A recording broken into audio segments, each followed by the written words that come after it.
পোনপ্ৰথমে আজি গণৰাজ্য দিৱসৰ সকলোলৈকে বহুত শুভেচ্ছা যাচিলোঁ।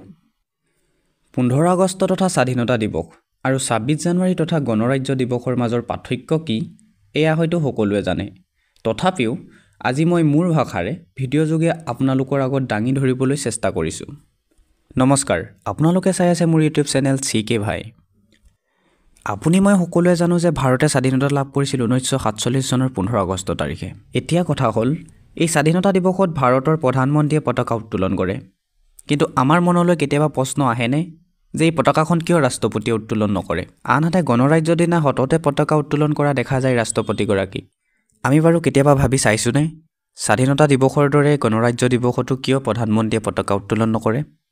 ঠিক সেইদৰেই স্বাধীনতা দিৱসৰ দিনা লালকিল্লাত আৰু গণৰাজ্য দিৱসৰ দিনা দিল্লীৰ কৰ্তব্য পথৰ পৰা বিশাল পেৰেডৰ আয়োজন কৰি পতাকা উত্তোলন কৰা হয় কিয়? দিৱস অনুযায়ী ব্যক্তি আৰু স্থানৰ পাৰ্থক্যৰ ৰহস্য কি? তাৰ লগে লগে স্বাধীনতা দিৱসৰ দিনা পতাকাখন ওপৰলৈ ৰছীৰে উঠাই উত্তোলন কৰা হয়, আনহাতে গণৰাজ্যৰ দিনা পতাকাখন ওপৰতে ৰাখি উত্তোলন কৰা হয়।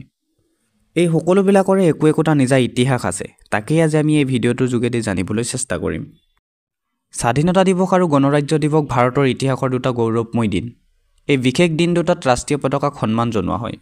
15 আগষ্ট স্বাধীনতা দিৱস উপলক্ষে দেশৰ প্ৰধানমন্ত্ৰীয়ে পতাকা উত্তোলন কৰে, কাৰণ সেই সময়লৈকে দেশৰ সংবিধান বলবৎ হোৱা নাছিল। আমি মাথো 1947 চনৰ 15 আগষ্টত ইংৰাজৰ দাসত্বৰ পৰা স্বাধীনে লাভ কৰিছিলোঁ। এনে অৱস্থাত দেশৰ নেতৃত্ব প্ৰধানমন্ত্ৰীৰ হাতত আছিল। সেয়েহে সেই সময়ৰ পৰাই 15 আগষ্টত প্ৰধানমন্ত্ৰীয়ে পতাকা উত্তোলন কৰা এটা পৰম্পৰা হিচাপে আজি দিনলৈকে স্বাধীনতা দিৱসত প্ৰধানমন্ত্ৰীয়ে পতাকা উত্তোলন কৰি আহিছে। আনহাতে 1950 চনৰ 26 জানুৱাৰীত ভাৰতীয় সংবিধান বলবৎ হোৱাৰ স্মৃতিত গণৰাজ্য দিৱস পালন কৰা হয়। 1950 চনৰ সংবিধান প্ৰণয়নৰ লগে লগে দেশখন আনুষ্ঠানিকভাৱে ভাৰতীয় গণৰাজ্য হিচাপে পৰিচিত হয়।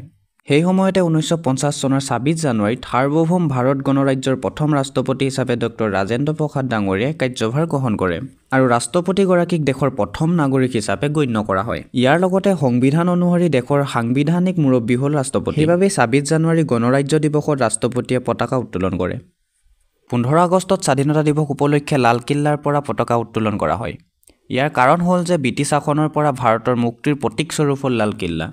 আনহাতে গণৰাজ্য দিৱসৰ দিনা দিল্লীৰ কৰ্তব্য পথত উত্তোলন কৰাৰ কাৰণ হ'ল ভাৰতীয় ৰাজপথত সংবিধানৰ আনুষ্ঠানিক গ্ৰহণৰ যি এক স্মৃতি, সেই স্মৃতিৰ বাবে দিল্লীৰ ৰাজপথত পতাকা উত্তোলন কৰা হয়। আমি ভবাৰ ধৰণেই সাধাৰণতে দুয়োটা দিৱসতে পতাকা উত্তোলন কৰাৰ নিয়মো বেলেগ বেলেগ। 15 আগষ্ট স্বাধীনতা দিৱসত ৰছীৰে টানি তলৰ পৰা ওপৰলৈ মাটিত স্পৰ্শ নকৰাকৈ পতাকা উত্তোলন কৰা হয়। ইংৰাজীত ইয়াক হইষ্ট বুলি কোৱা হয়। ইয়াৰ মূল কাৰণ হ'ল 15 আগষ্টত ভাৰত ব্ৰিটিছৰ শিকলিৰ পৰা মুক্ত হৈছিল।